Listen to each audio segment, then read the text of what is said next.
dazzles and you look at talent and say, wow, I wish I could be like that. And yet you find that excellence is not about talent alone. In fact, a major part of excellence has nothing to do with talent.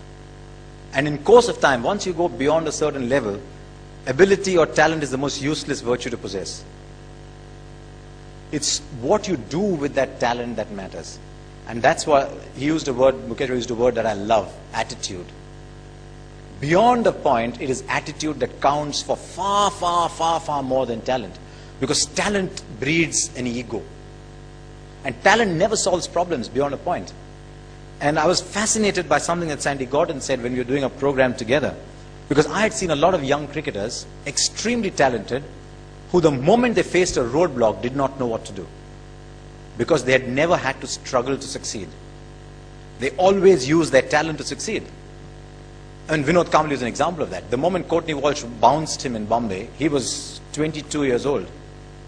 Was he? Yeah, he was 22 years old then. In 1994, he was 22 years old. Didn't know what to do, did not play a test match after that. His last test match was when he was 22 years old. Just did not know how to play the bouncing ball because talent had solved everything for him before. In the Australian Army, when they are, and this is something that doesn't come from sport, but it's something a sports scientist told me, that when they're building an elite core team, they look at your career record, your track record, and if you've never failed, they don't pick you.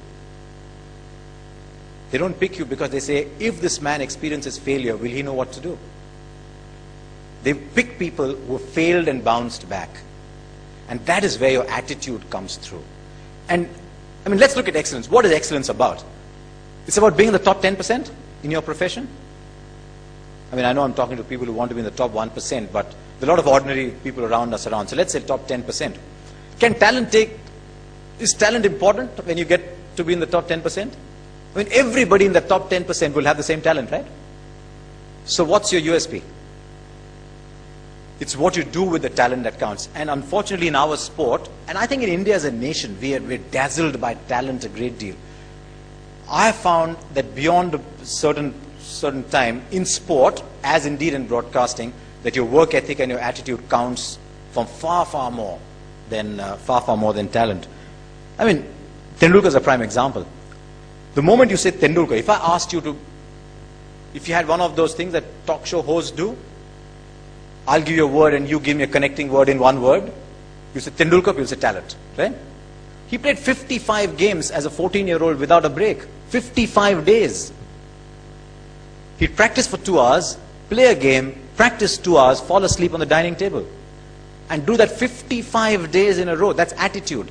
You know, we think, and this is something we talk about in our corporate lectures as well, where we advise against talent. When Tendulkar was born, it wasn't that this nurse picked him up and said, here, Mrs. Tendulkar, here's 70 hundreds for you. Yeah? It isn't Tendulkar's talent that's produced 70 hundreds. It's his work ethic, it's his attitude, and more than anything else, when you reach the top, it's his passion to perform.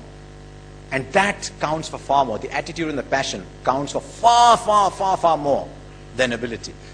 Ability opens the first door. It might open the second door. It's not going to open the last door for you. Because the guy who's bowling the ball at you has got equal ability as you. He's not going to run up to bowl and say, oh, sorry, you're a genius. Sorry, I'll give you a simple ball. Which is what India's bowlers did in 1948 when they went to Australia. They were so much in awe that they said, we are going to bowl to Bradman. It was understandable in those days. India